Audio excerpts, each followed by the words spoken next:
மாண்புமிகு சட்டமன்ற பேரவைத் தலைவர் அவர்களே, மாண்புமிகு அமைச்சர் பெருமக்களே, சென்னை உயர்நீதிமன்ற பொறுப்பு தலைமை நீதியரசர் அவர்களே, சென்னை உயர்நீதிமன்ற நீதியரசர்களே, நாடாளுமன்ற சட்டமன்ற உறுப்பினர்களே, தமிழக அரசின் தலைமைச் செயலாளர் அவர்களே, அரசு உயர் அதிகாரிகளே, அலுவலர்களே, காவல்துறை தலைமை இயக்குனர் அவர்களே, காவல்துறை உயர் அதிகாரிகளே, காவலர்களே, வணக்கத்திற்குரிய பெரியோர்களே, என்னை வாழ வைக்கும் தெய்வங்களாகிய தாய்மார்களே, இதய தெய்வம் புரட்சித் தலைவர் எம்ஜிஆரின் இரத்தத்தின் இரத்தமான என் உயிரினும் மேலான எனது அருமை உடன்பிறப்புகளே, உங்கள் அனைவருக்கும் எனது அன்பு கலந்த வணக்கத்தையும்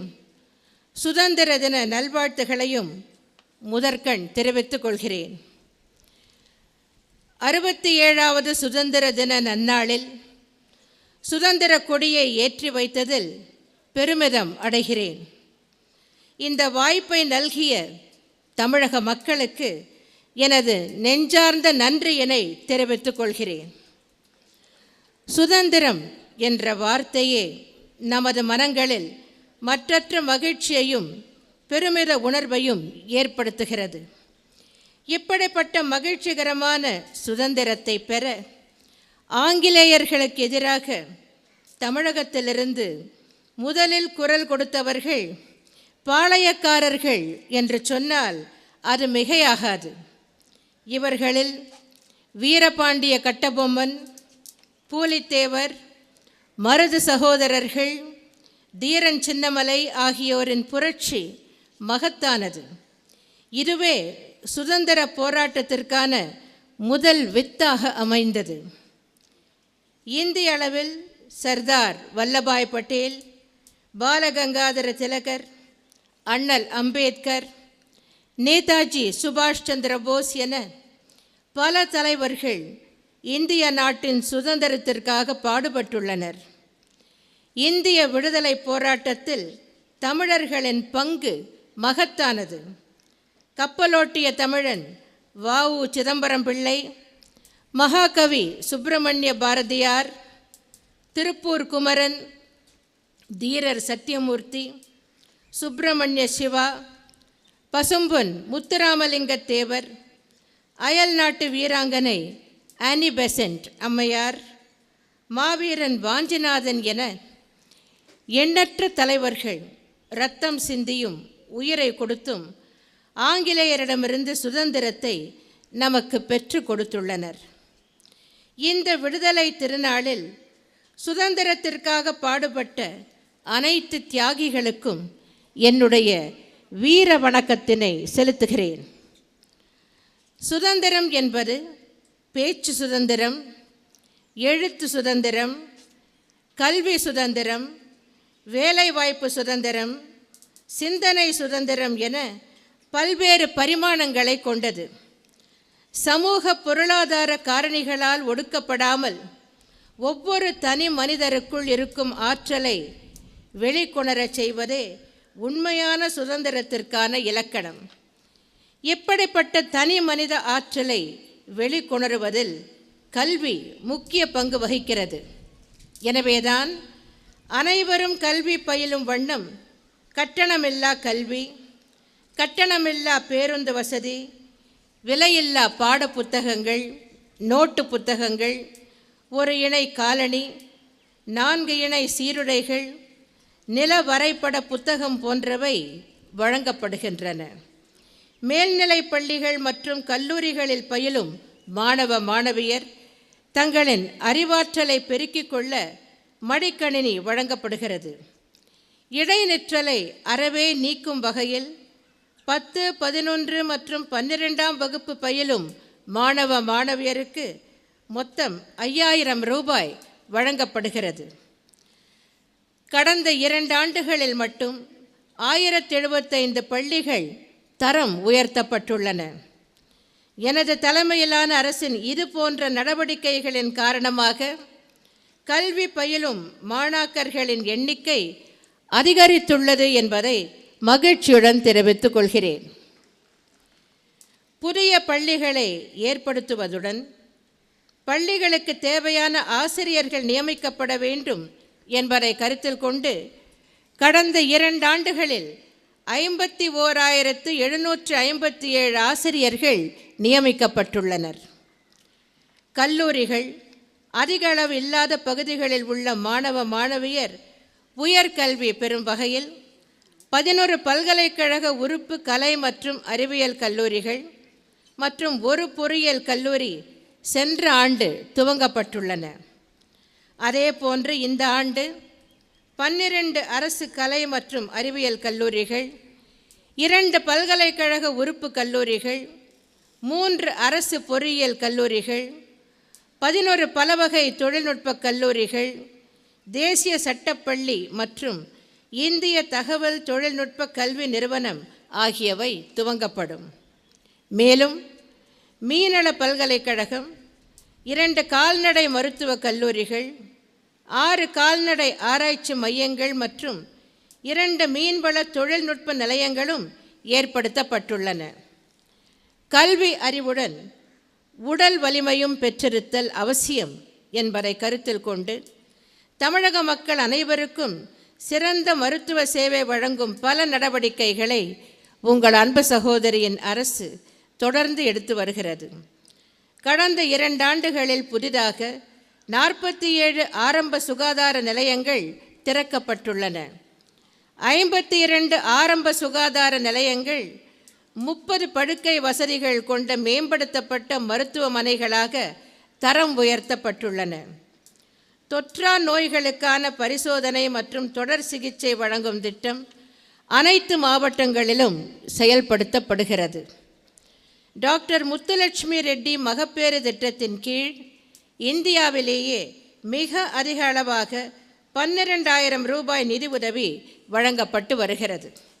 இதில் 4,000 ரூபாய் கர்ப்ப காலத்தின் போதும், 4,000 ரூபாய் அரசு மருத்துவமனைகளில் குழந்தையை பெற்றெடுக்கும் போதும், குழந்தைகளுக்கான அனைத்து தடுப்பூசிகளும் கொடுக்கப்பட்டவுடன் 4,000 ரூபாயும் வழங்கப்படுகிறது. இதன் காரணமாக தாய் இறப்பு விகிதம், சிசு இறப்பு விகிதம், குழந்தை இறப்பு விகிதம் குறைக்கப்பட்டுள்ளன. இந்த திட்டத்தின் கீழ் 31/7/2013 வரை சுமார் 15,31,000 தாய்மார்களுக்கு 1,339 கோடியே 36 லட்சம் ரூபாய் வழங்கப்பட்டுள்ளது. இது தவிர நடமாடும் மருத்துவமனை திட்டம், மருத்துவத்துறையில் காலியாக உள்ள பணியிடங்களை விரைவில் நிரப்புவதற்கென மருத்துவ பணியாளர் தேர்வு வாரியம், 24 மணி நேரமும் செயல்படும் சீமாங் மையங்களின் வசதிகளை மேம்படுத்தும் திட்டம், அவசர கால ஊர்தி சேவை என பல்வேறு திட்டங்கள் செயல்படுத்தப்பட்டு வருகின்றன. ஏழை எளிய மக்கள் சிறந்த மருத்துவ சேவை பெற்றிடும் வகையில் முதலமைச்சரின் விரிவான மருத்துவ காப்பீட்டு திட்டம் ஆண்டொன்றுக்கு 750 கோடி ரூபாய் செலவில் செயல்படுத்தப்பட்டு வருகிறது. கடந்த 2 ஆண்டுகளில் ஏறக்குறைய 4,16,000 பயனாளிகள் சுமார் 916 கோடி ரூபாய் அளவுக்கு இத்திட்டத்தின் மூலம் பயனடைந்துள்ளனர். இது மட்டுமல்லாமல் தமிழகத்தில் 2ஆம் பசுமை புரட்சியை உருவாக்கும் வகையில் உணவு தானிய உற்பத்தியை பெருக்குவதற்கான பல்வேறு நடவடிக்கைகள் தொடர்ந்து எடுக்கப்பட்டு வருகின்றன. நுண்ணீர் பாசனத்திற்கு சிறு குறு விவசாயிகளுக்கு 100% மானியம், இதர விவசாயிகளுக்கு 75% மானியம், பயிர் வாரியான நவீன தொழில்நுட்ப உத்திகளை கடைபிடித்தல், வேளாண்மையை எந்திரமயம் ஆக்கல், பண்ணை எந்திரங்கள் மற்றும் கருவிகளை குறைந்த வாடகையில் வழங்குதல், நிலத்தடி நீர் செறிவூட்டு கட்டுமானங்கள் அமைத்தல் என பல்வேறு புதிய திட்டங்கள் செயல்படுத்தப்பட்டு வருகின்றன. தமிழகத்தின் தொழில் வளர்ச்சியை மேலும் பெருக்கும் வகையில் பல்வேறு நடவடிக்கைகளை உங்கள் அன்பு சகோதரியின் அரசு எடுத்துள்ளது. 17 நிறுவனங்களுடன் புரிந்துணர்வு ஒப்பந்தங்கள் போடப்பட்டு அந்த தொழில் நிறுவனங்கள் இங்கே தொழில் துவங்குவதற்கான நடவடிக்கைகளை எடுத்து வருகின்றன.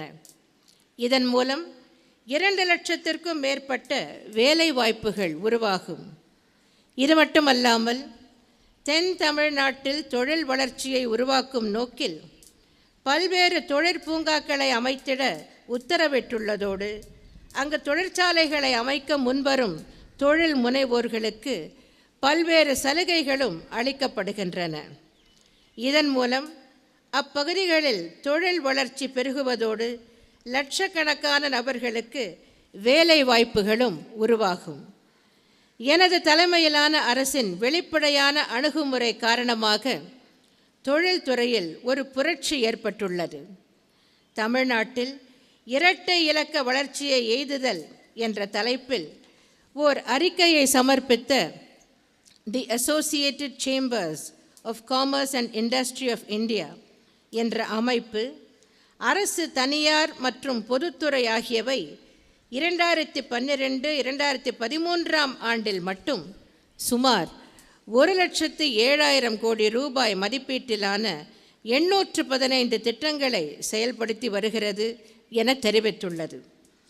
திருமயத்தில் புதிதாக அமைக்கப்பட்டுள்ள பாரத மிகுமின் நிறுவனத்தின் ஆலையை நாட்டுக்கு அர்ப்பணித்து பேசிய பாரத பிரதமர் அவர்கள் தமிழ்நாடு முன்னேற்ற பாதையில் சென்று கொண்டிருக்கிறது என்றும் மற்ற மாநிலங்களுக்கு முன்மாதிரியாக தமிழ்நாடு விளங்குகிறது என்றும் தெரிவித்திருக்கிறார் என்பதை இந்த தருணத்தில் சுட்டிக்காட்டுவது பொருத்தமாக இருக்கும் என்று கருதுகிறேன்.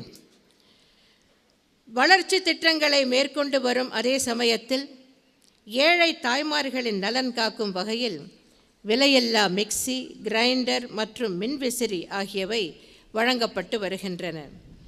வீட்டு வசதியை பெருக்கும் வகையில் பசுமை வீடுகள் திட்டம் அறிமுகப்படுத்தப்பட்டு இதுவரை 1,20,000 வீடுகள் கட்டித்தரப்பட்டுள்ளன.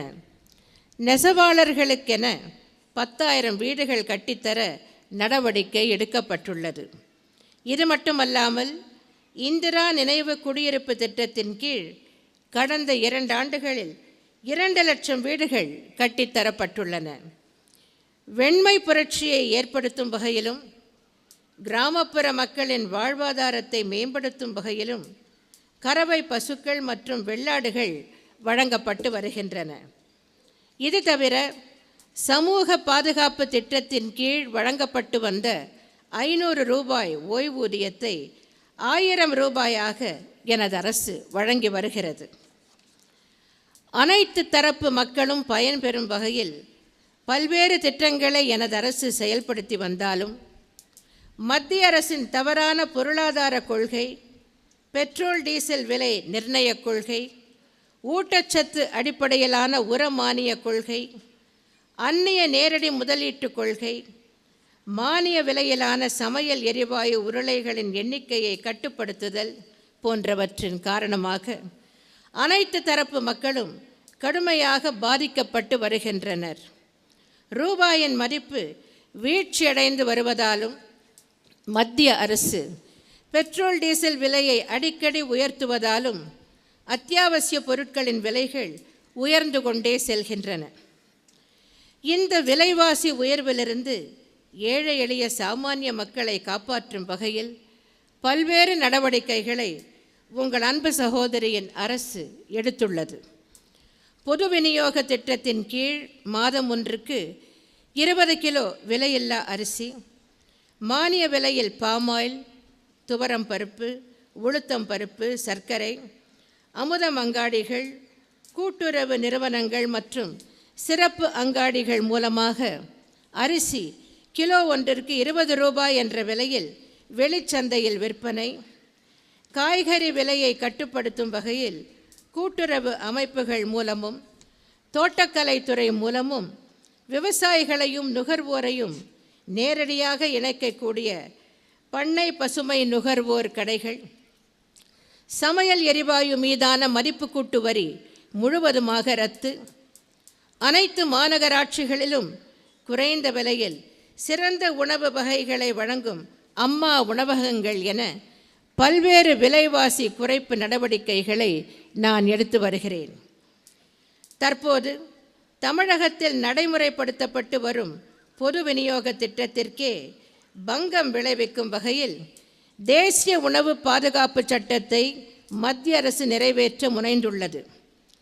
இந்த சட்டம் நடைமுறைப்படுத்தப்பட்டால் தமிழ்நாட்டில் தற்போது குடும்ப அட்டைகள் மூலம் வழங்கப்படும் அரிசியில் 1,00,000 டன் அரிசி அளவுக்கு பற்றாக்குறை ஏற்படும். எனவே இதில் உரிய திருத்தங்களை மேற்கொள்ள நான் மத்திய அரசை கேட்டுக்கொண்டுள்ளேன். தமிழ்நாட்டை பொறுத்தவரையில் அனைவருக்குமான பொது விநியோக திட்டம் தொடர்ந்து நடைமுறைப்படுத்தப்படும் என்பதை இந்த நேரத்தில் உறுதியுடன் தெரிவித்துக் கொள்கிறேன். இது மட்டுமல்லாமல் காவேரி நடுவர் மன்றத்தின் இறுதி ஆணையை மத்திய அரசிதழில் வெளியிடச் செய்தது, NLC பங்குகள் தனியாருக்கு விற்கப்படாமல் தமிழக அரசின் பொதுத்துறை நிறுவனங்களை வாங்க வழிவகை செய்தது, முல்லை பெரியார் அணை பிரச்சனையில் தமிழகத்தின் சார்பில் வலுவான வாதங்களை உச்சநீதிமன்றம் முன் எடுத்து வைத்ததென தமிழகத்தின் உரிமைகளை நிலைநாட்டும் உன்னதமான சாதனைகளை இந்த அரசு செய்திருக்கிறது. அதே வழியில் கச்சத்தீவில் நமக்குள்ள உரிமையை நாம் நிலைநாட்டுவோம் என்ற நம்பிக்கை எனக்கு இருக்கிறது. சுதந்திரத்தை பெற்றுத்தந்த தலைவர்களை கௌரவிக்கும் வகையில் அவர்களுக்கு மணிமண்டபங்களும் திருவுருவச் சிலைகளும் எனது ஆட்சி காலங்களில் அமைக்கப்பட்டுள்ளன. சுதந்திர போராட்ட தியாகிகளை கௌரவப்படுத்தும் வகையில் அவர்களுக்கு இந்த அரசு பல்வேறு சலுகைகளை அளித்து வருகிறது.